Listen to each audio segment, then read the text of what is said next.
piping.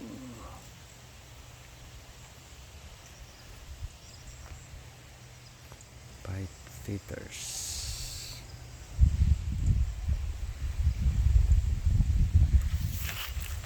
Piping.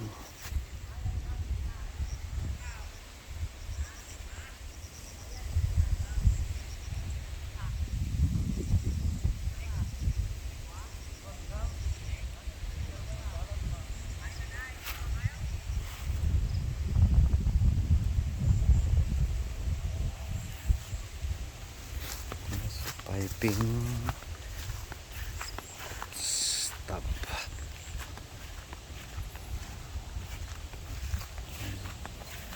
Pipe.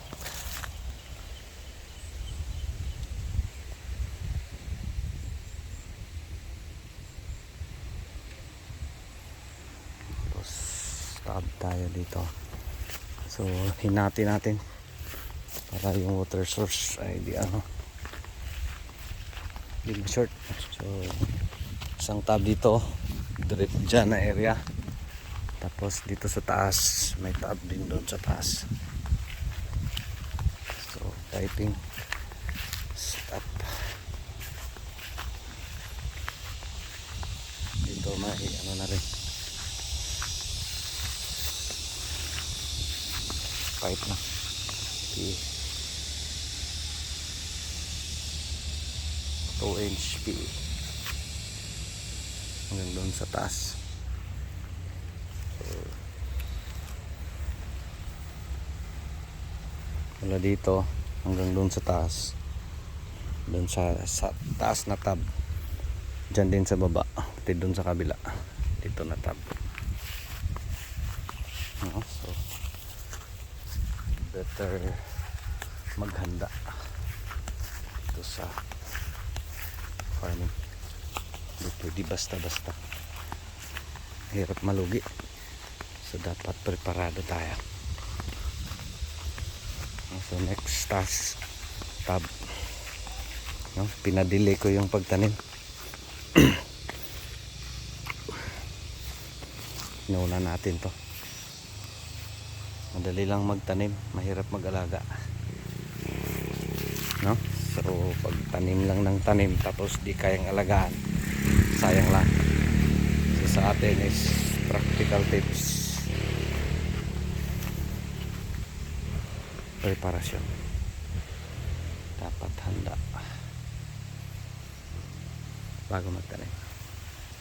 Short update, piping, setting of drip, tapos meron tayong barina dito, Andre, ano to, yung battery. Tapos ito yung mga drip bulbs, no?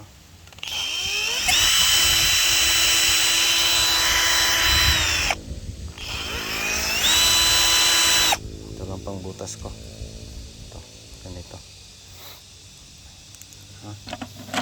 mga bulbs. Yan yung gamit natin ito sa drip tapes. Preferred ko yung may gate valve kasi mas madali. So short video, set up tayo ng drip ito sa ating ampalaya. Rape sa land prep, makikita nyo dami pang bagal-bagal. Let's see. So short video. Thank you Lord.